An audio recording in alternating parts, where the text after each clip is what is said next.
जय हिंद दोस्तों, this is Saurabh Sharma और स्वागत करता हूं मैं आपका एक ब्रांड न्यू ब्लॉग की वीडियो में। दोस्तों, पिछले वीडियो में हम लोगों ने सानू बाबा का कई पार्ट कवर किया था और मैंने कहा था कि रिमेनिंग पार्ट सेकंड वीडियो में ज़रूर आएगा, तो उसी के लिए हम लोग आज वीडियो शूट कर रहे हैं। इसका जो पार्ट आपको बचा हुआ है वो हम आपको दिखाते हैं। इसके जो खंडहर हैं, अवशेष हैं, वो सभी चीज़ें हम आपको दिखाएंगे। इसका जो गेट पिछली वीडियो में मैंने आपको बताया था वो गेट भी हम आपको दिखाएंगे और वो कहाँ पर है, वो करीब 200-300 मीटर दूर है यहाँ से, ज़्यादा दूर नहीं, उसको भी हम आपको दिखाएंगे।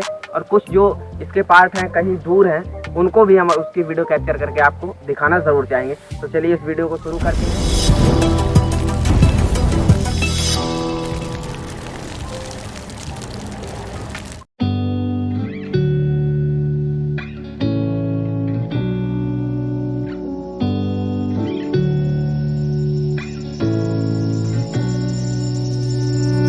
I'm not thinking about the way you keep my world from spinning. I'm just thinking about your eyes. Just don't know if I've been faking or pretending, but I know I never felt so damn alive. I don't know if I believe the information given, that there is someone by your side, coming back inside my body for a second. There is no way that I'm never gonna try.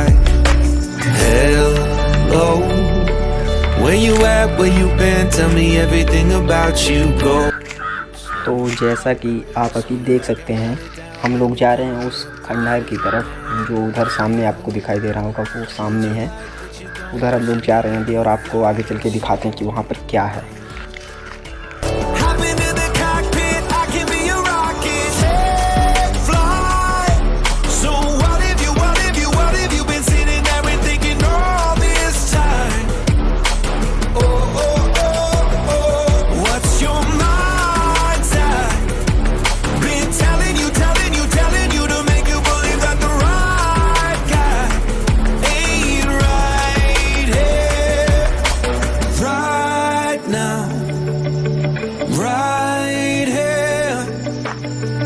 I'm not thinking about how long it's gonna take now. I'm just thinking about our lives.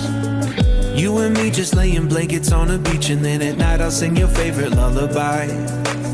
I'm so glad I didn't give up easy, chasing after you. Hello, where you at, where you been, tell me everything about you, go slow. और इसके कुछ अवशेष जो है वहाँ पर भी आपको देखने को मिल सकते हैं, वहाँ पर एंड पर। और इसका मैं एक बार आपको पूरा व्यू दिखा देता हूँ कि कितने बड़े में इसको हम लोगों ने देखा है अभी तक। और बहुत सारी ऐसी चीज़ें जो आगे वीडियो में हम आपको बताने वाले हैं, जिनको देख के आपको इसके बड़े होने का, इतने रहस्यमयी होने का पता चलेगा। वहाँ तक आप देख सकते हैं इसका भी। और इतना ही ज़मीन जितनी हम लोगों ने इधर, इतनी ही ज़मीन इसके उस साइड में भी है।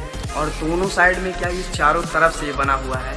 और बहुत सारी ऐसी चीज़ें जो अभी वीडियो में आगे हम कवर करने वाले हैं, तो आगे बढ़ते हैं।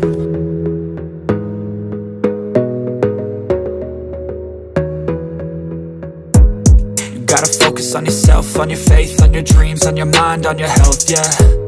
You gotta work, never tell, keep your head down, find what you love and excel, yeah.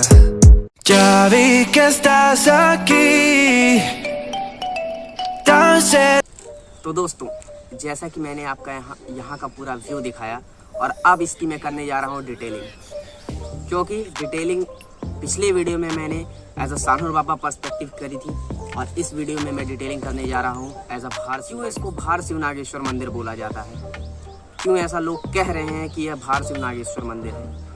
दरअसल ये जगह इसी बात को लेकर विवादित है, भार शिव नागेश्वर और सानूर बाबा। तो क्या है ये चीज़ें हम आपको पिछली वीडियो में मैंने सानूर बाबा के हिसाब से बताया था, और इस वीडियो में आपको भार शिव नागेश्वर के हिसाब से बताने जा रहा हूँ। दोस्तों, जैसा कि वर्ड से ही आप देख सकते हैं, भार शिव नागेश्वर, भार शिव, इस वर्ड का अगर आप संधि विच्छेद करेंगे तो इसका भार और शिव दोनों चीज़ें अगर आप अलग करेंगे तो इससे क्या निकल के आता है कि भार मीन्स वेट और शिव मीन्स भगवान शिव। भगवान शिव का भार वहन करने वालों को भार शिव बोला गया। अब आप सोचते होंगे कि ईश्वर का भार कौन वहन कर सकता है, पर ऐसी बात है कि जैसे हम लोग अपने गले में कुछ रुद्राक्ष, माला इत्यादि बहुत सारी आभूषण भी धारण करते हैं, उनमें क्या होता है कि वो लोग करते थे शिव जी के शिवलिंग को वो लोग अपने गले में छोटे से लॉकेट के रूप में धारण करते थे, जिसकी वजह से उन्हें भारशिव बोला गया। बात करें अगर इस किले की, तो उन्हें भारशिव नागवंशी लोगों से इस किले को जोड़ा जा रहा है, उनका रिलेशन बताया जा रहा है। इस किले के बारे में बताया जाता है कि यहाँ पर 56 दरवाजे थे। इस पूरे किले में 56 दरवाजे थे। 4 मुख्य द्वार थे इसके, जो चारों दिशाओं में बने हुए थे। दक्षिण का द्वार इसका कलान में, उत्तर का द्वार इसका सम्मनपुर में। बाकी 2 दरवाज़ों के बारे में हमें उतनी कुछ खास जानकारी नहीं है, इसलिए उन चीज़ों को हम आपको हो सकता है अगर बाद में पता चले तो शॉर्ट्स के माध्यम से हम आपको बाद में बता देंगे, और अगर नहीं पता चलता तो जितना पता है उतना हम आपको डिलीवर कर रहे हैं। अगर बात करते हैं इसके और प्राचीन इतिहास की, तो ये किला लगभग वैदिक काल के उपरांत माना जाता है कि वैदिक काल के नियर अबाउट ये किला बनवाया गया था। और इस किले में 1033 ईस्वी में यहाँ पर एक पंचमेल की बाग ऐसा बोला जाता है यहाँ पर, उसमें राजा सोहनदल जो कि एक नागवंशी थे और मोहम्मद गाजी, इन दोनों के बीच युद्ध भी हुआ था, जिसमें मोहम्मद गाजी को हार का सामना करना पड़ा था, और यह युद्ध 1033 ईस्वी में हुआ था।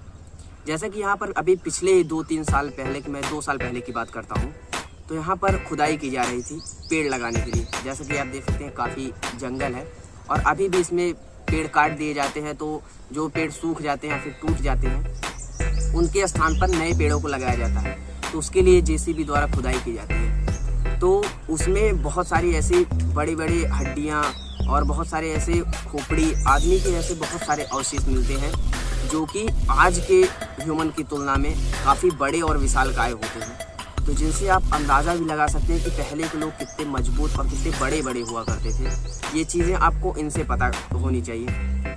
और ऐसा बताया जाता है कि यहाँ पर एक जो है तक्षशिला भी थी, सॉरी तक्षशिला मैं आपको बोल रहा हूँ, एक गुरुकुल था जिसे जब तक ऐसा बोला जाता कि आदि गुरु शंकराचार्य जी जब तक उनके जिंदा थे वो, तब तक वो यहाँ पर हनुमान जी का एक मंदिर था जिसे आज सर्ववीर बोला जा रहा है, वह पहले सर्ववीर था। और उसी स्थान पर उनके एक गुरुकुल था जिसमें वे उनके हनुमान जी की पूजा पाठ करवाते थे और शिक्षण कार्य संपन्न करते थे। जैसा कि यहाँ पर बताया जाता था कि बाज़ारें जो थी वो 84 बाज़ारें लगती थी। यह किला इतना बड़ा था कि यहाँ पर 84 बाज़ारें आराम से लग जाती थी, और बहुत सारे राजा यहाँ पर आते थे और ख़रीदारी करते थे। यहाँ सबसे ज़्यादा ख़रीदारी ऐसा बताया जाता है कि यहाँ की सबसे फेमस चूड़ियाँ थी, जिनकी ख़रीदारी बहुत ही बड़े पैमाने पर की जाती थी, जिनका आयात निर्यात बहुत बड़े पैमाने पर किया जाता था, क्योंकि राजा महाराजा जो लोग थे वो बहुत ही आभूषणों को पहनते थे, जिनमें चूड़ियाँ, कंगन, ये सभी बहुत ज़्यादा महत्वपूर्ण होते हैं, और उन सभी का बाज़ार इस जगह पर लगता था। भारत दोस्तों, ये भारत में कुषाणों से भी इनका युद्ध हुआ था, और इन्होंने कुषाणों को हराकर उनको सनातन धर्म में उनका परिवर्तन कर दिया था। और अगर हम इनकी वेशभूषा की बात करते हैं तो ये बौद्ध धर्म की तरफ वेशभूषा थी, जैसे बौद्ध भिक्षुओं की वेशभूषा हुआ करती थी, वैसे ये भी अपने वस्त्रों को धारण करते थे। कुषाणों को हराया इन्होंने वैश्य क्षत्रियों को हराया, और इतने सारे लोगों को हराने के बाद इन्होंने अपना राज्य यहाँ पर एक स्थापित किया, जिसकी वजह से यह किला उनसे रिलेट किया जा रहा है कि यह किला भी उन्हीं के द्वारा बनवाया गया था। तो इन्हीं सब बातों के साथ अब मैं इस वीडियो को एंड करता हूँ। तो मैं आशा करता हूँ कि ये वीडियो आपको अच्छा लगा होगा। If you are new here so please make sure subscribe and like this channel and drop a 1 comment that will motivate us. आगे अगर मैं आपसे बात करता हूँ तो इस वीडियो को हम लोग एंड करने वाले हैं अब। तो चलिए इस वीडियो को एंड करते हैं with the same power and same energy.